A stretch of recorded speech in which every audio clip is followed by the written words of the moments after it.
Assalamualaikum warahmatullahi wabarakatuh. Apa kabar semuanya sobat dimanapun Anda berada?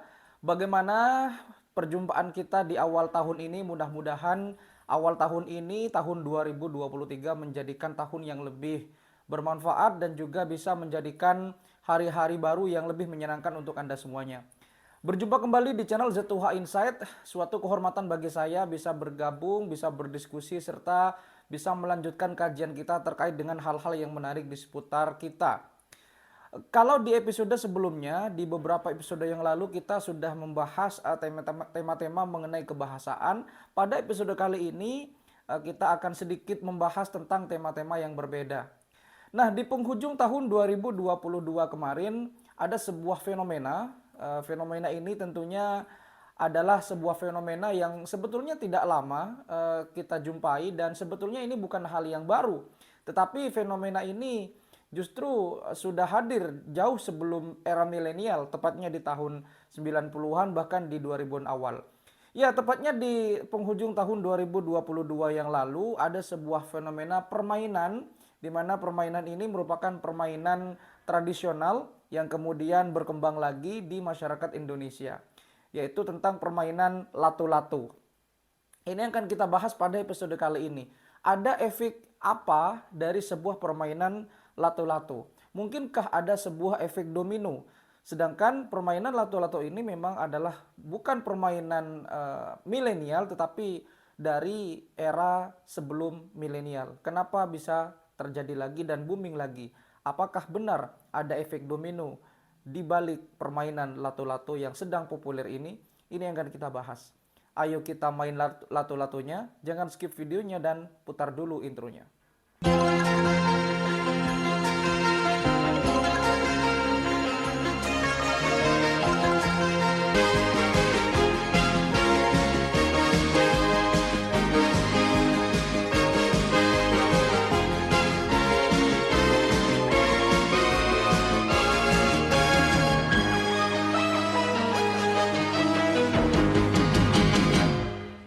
Bagi Anda yang lahir di rentan tahun 80-an, 90-an hingga 2000-an awal, Anda pasti akan merasakan sebuah fenomena ataupun sebuah momen-momen di mana momen tersebut momen yang sangat indah. Tidak ada gadget, tidak ada sosial media, semuanya bergabung, semuanya berinteraksi secara interaktif. Kemudian mereka berinteraksi tanpa menggunakan gadgetnya dan bukan secara virtual seperti sekarang. Kemudian pada zaman itu tahun 90-an hingga 2000-an awal banyak anak-anak yang bermain dengan permainan sederhana seperti yoyo, kemudian kalau perempuan ada lompat tali, kemudian ada petak umpet dan lain sebagainya. Sehingga mereka menghabiskan waktunya dengan bermain yang sesungguhnya.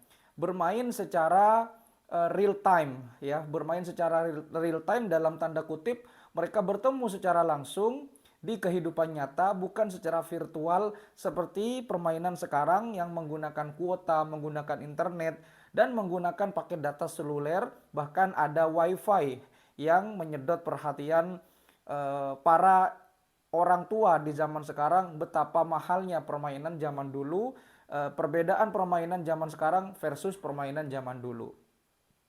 Kemudian pada penghujung tahun 2022 kemarin ada sebuah fenomena yang unik di Indonesia. Dan ini ternyata tidak hanya terjadi di satu daerah saja, melainkan menyebar ke seluruh penjuru pelosok tanah air, bahkan sampai ada lombanya. Nah, permainan ini tentunya adalah permainan yang sudah sangat lama dikenal oleh masyarakat Indonesia. Permainan ini ada yang menyebutkan lato-lato, ada yang menyebutkan tek-tek, dan ada yang menyebutkan yang lain. Tetapi apapun bahasanya, permainan lato-lato yang saat ini tengah populer sampai di awal tahun 2023 ini tentunya merupakan sebuah permainan yang hadir kembali. Kemudian ini menandakan bahwa permainan zaman dulu ternyata tidak kalah seru dengan permainan yang hanya mengandalkan gadget dan pemakaian internet saja. Ini menandakan bahwa ada sebuah fenomena yang sangat unik di balik sebuah kepopuleran permainan lato-lato ini. Nah, sebelum kita bahas efek ini, mari kita berkenalan terlebih dahulu dengan apa sebetulnya permainan lato-lato ini. Ternyata bahasa lato-lato itu diambil dari bahasa Bugis, ya, lato-lato. Kemudian ada yang menyebutkan tek-tek dan sebagainya. Tetapi yang paling populer di masyarakat Indonesia saat ini adalah permainan lato-lato. Di mana permainan lato-lato ini adalah sebuah permainan yang menggunakan gerak motorik tangan, dan permainan lato-lato ini menggunakan dua buah bola yang diikat oleh seutas tali kemudian digoyang-goyangkan sehingga akhirnya bola polimer tersebut akan saling bertemu, kemudian mereka akan saling terpental satu sama lain dan begitu seterusnya sehingga menghasilkan sebuah bunyi yang khas. Bahkan sampai ada perlombaan di beberapa daerah di Indonesia. Tentu ini sangat menarik untuk kita diskusikan dan untuk kita kaji ada apa sebetulnya efek dari permainan lato-lato ini. Bahkan tidak jarang orang-orang tua yang kangen masa-masa dulu itu bernostalgia, flashback ke era zaman dulu jauh sebelum era gadget seperti sekarang ini. Tahukah Anda bahwa sebetulnya permainan lato-lato itu jauh sebelum Indonesia mengenal permainan lato-lato ternyata sudah eksis duluan di negeri Paman Sam sana, tepatnya di negeri Amerika Serikat. Tetapi sebutannya bukan lato-lato, melainkan disebut dengan clackers. Di mana permainan clackers ini sebetulnya sama dengan konsep permainan lato-lato, ada dua buah bola polimer yang diikat oleh seutas tali kemudian dipermainkan dan nanti akan bertemu secara bolak-balik seperti itu. Dan di Amerika sana ternyata permainan lato-lato disebut dengan clackers yang pernah eksis di tahun 60 hingga dekade 70-an. Tentu ini sangat menarik ya, karena masih tahun segitu sudah berkembang dan akhirnya masuk ke Indonesia kalau tidak salah di tahun 80, 90 hingga 2000-an awal. Tentu Anda yang lahir di tahun-tahun itu pasti ingat betapa serunya menggunakan permainan lato-lato itu. Banyak sekali manfaat yang bisa didapatkan oleh kita selaku bermain lato-lato itu. Ada yang bisa melatih sensor motorik, melatih kesabaran, melatih keseimbangan, kemudian melatih emosi kita agar lebih stabil dan seterusnya. Tetapi banyak sekali efek-efek yang lain yang bisa dimanfaatkan oleh permainan lato-lato. Salah satunya adalah tidak tergantung oleh internet, tidak tergantung oleh paket data dan tidak ada hubungannya dengan dunia virtual yang selama ini seolah-olah kita yang dikendalikan oleh virtual, bukan kita yang mengendalikan virtual ataupun gadget-gadget yang ada di sekitar kita. Nah, kalau ini kita hubungkan fenomena permainan lato-lato ini kita hubungkan dengan sebuah teori, ada sebuah teori yang disebut dengan domino effect atau teori efek domino. Apa itu teori efek domino? Jadi kalau efek domino seperti Anda ketahui bahwa domino merupakan sebuah permainan kartu yang saling berhubungan, saling mempengaruhi satu sama lain di antara kartu dan kartu berikutnya. Sehingga kalau dihubungkan dengan domino effect, maka lato-lato ini sangat tepat. Karena kalau kita tahu permainan domino itu kan saling mempengaruhi atau keterpengaruhan satu sama lain. Sehingga permainan lato-lato ini di antara daerah satu ke daerah yang lain itu saling berpengaruh. Dan kemudian karena saling berpengaruh maka timbullah sebuah domino effect di antara daerah yang lain ke daerah yang lainnya di Indonesia. Apakah permainan lato-lato ini akan bertahan sampai kurun waktu yang cukup lama? Mungkin iya, mungkin juga tidak. Tetapi barangkali kebanyakan iya. Karena kenapa? Karena begini, di era multi digital seperti sekarang, orang-orang sudah pada tahu apa sosial media, dampak buruknya seperti apa, dampak negatifnya, dampak positifnya seperti apa, bagaimana permainan online itu seperti apa, kemudian gadget-gadget yang sudah tersebar di publik itu seperti apa. Tetapi mereka terkadang juga merindukan masa-masa di mana indahnya tanpa gadget, sebuah kehidupan sosial, sebuah kehidupan interaksi sosial di masyarakat yang tidak pernah menggunakan sosial media, tetapi mereka bisa berkumpul tepat waktu. Sebuah fenomena di mana mereka bisa berinteraksi secara nyata di kehidupan nyata, bukan di kehidupan sosial, tanpa adanya filter, tanpa adanya efek, tanpa adanya video efek, dan seterusnya. Mungkin permainan lato-lato ini adalah sebuah jawaban kepada masyarakat bahwa permainan zaman dulu itu tidak kalah keren dibanding permainan zaman sekarang. Karena biar bagaimanapun permainan yang menggunakan fisik atau menggunakan fisik kita terhadap permainan itu ternyata lebih membantu melatih kepekaan kita terhadap dunia sosial yang ada di sekitar kita.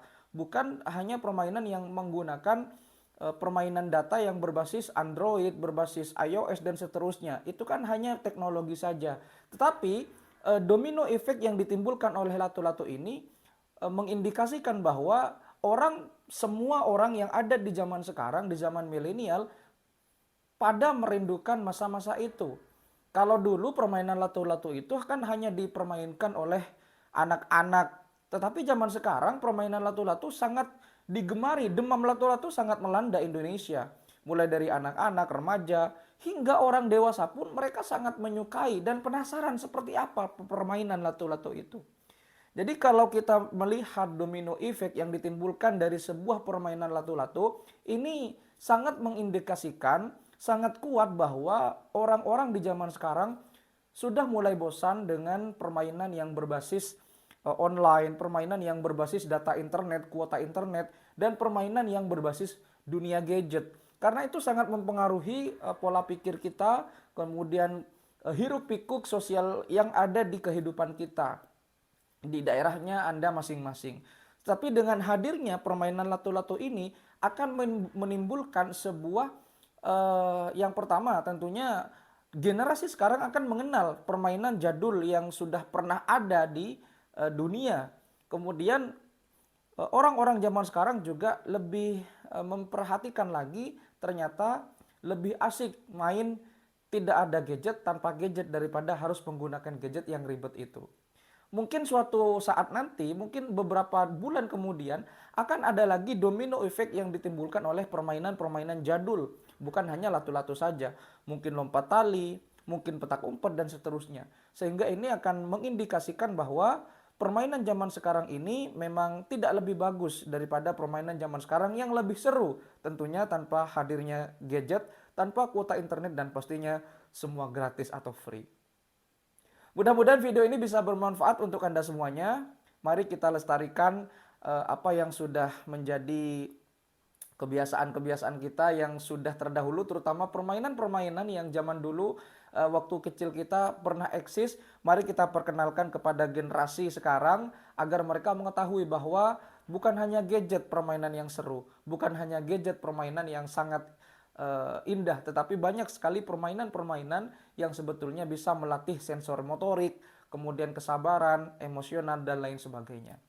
Silakan kalau ada komentar, kita diskusikan di kolom komentar. Jangan lupa untuk terus memainkan lato-latonya. Terima kasih sudah menyimak. Sampai jumpa di video berikutnya. Wassalamualaikum warahmatullahi wabarakatuh.